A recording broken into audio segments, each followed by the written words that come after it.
All right, today we're going to crack open the international bestseller, Ikigai. We're going to pull out the essential secrets for a long and happy life from one of the most fascinating cultures in the world. We live in an age of just infinite choice, right? And yet, so many of us feel kind of adrift, like we're trying to get somewhere important, but we don't have a map or even a compass. And that's really where this whole journey begins. The book itself kicks off with this incredibly honest dedication. I don't know what to do with my life. I mean, wow. That's not just some line in a book, it's a feeling that hits home for so many of us, right? It's that big question that sits right at the center of our search for meaning. I mean, have you ever felt that way? I think most of us, if we're being honest, have been there. That feeling of just being unsure, searching for a path that feels truly yours. And that's exactly why ideas like Ikigai are so powerful. They offer a way to start finding that path. Okay, so if we're all feeling a bit lost, where do we even start to look for answers? Well, the authors went to some pretty amazing places. They're called blue zones, these little pockets of the world where people live these extraordinarily long and happy lives. Let's zoom right in on one of them, Okinawa, Japan. Get this, for every 100,000 people there, you'll find almost 25 of them are over 100 years old. That is way more than the global average. This isn't just a coincidence. There's something special going on here. So what are they doing right? Well, the first secret isn't some crazy new technology or complicated medical breakthrough. It's this ancient piece of wisdom, hara-hachi-bu. It's a little saying they repeat before they eat, and it basically means fill your belly to 80%. It's all about not overdoing it, which gives your body a break from working so hard on digestion. And that's the magic number right there, 80%. This isn't about a strict diet, it's a mindset. It's about learning to listen to your body and stopping when you feel satisfied, not when you're totally stuffed. It's a simple idea with a huge impact on your health in the long run. And check this out. This chart just lays it all out. Look at the difference in daily calories between Okinawa and the United States. It's huge. And study after study links this kind of eating to slowing down aging at a cellular level. It's pretty compelling stuff. Okay, but it's not all about food. The second secret is something called a moai, and this is so cool. It's not just a group of friends, it's like a built-in support system for life.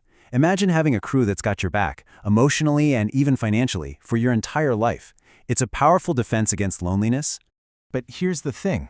As important as diet and community are, the book argues that they're really just part of the picture.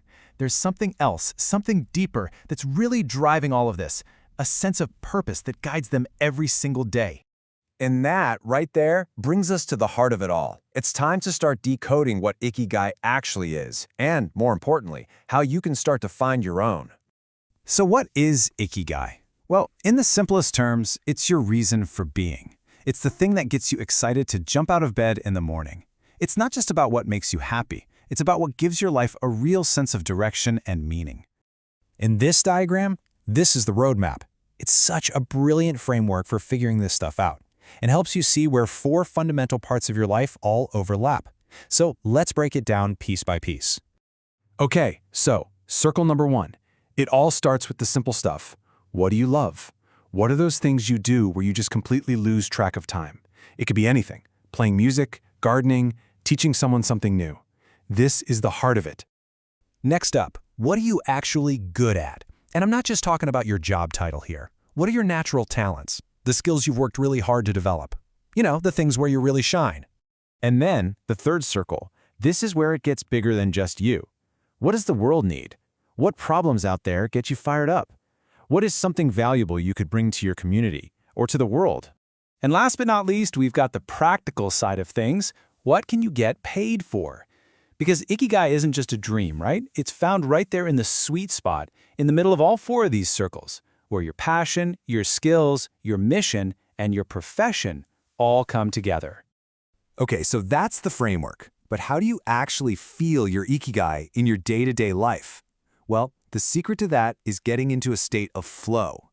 So flow is this amazing idea from psychology. It's that state of being so deep into an activity that nothing else seems to matter. Time it melts away. You become completely one with what you're doing. That's what it feels like to be actively living your Ikigai.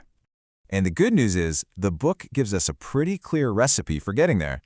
First, pick a task that's challenging but not so hard that it's frustrating. Second, know exactly what you're trying to do. Have a clear goal. And third, and this one is a total game changer, concentrate on just one single thing. And this right here shows you exactly why that last point is so important. We all love to think we're great multitaskers, don't we? But look at this. The science is clear, it tanks your productivity, it actually lowers your IQ, and it stresses you out. Focusing on one thing, that's where you find calm, creativity, and that feeling of being in control. So this whole journey, from feeling a little lost to exploring the secrets of the longest living people on Earth, it all really boils down to one fundamental question. The book sums it all up with this incredible quote from the philosopher Nietzsche, "He who has a why to live for can bear with almost any how."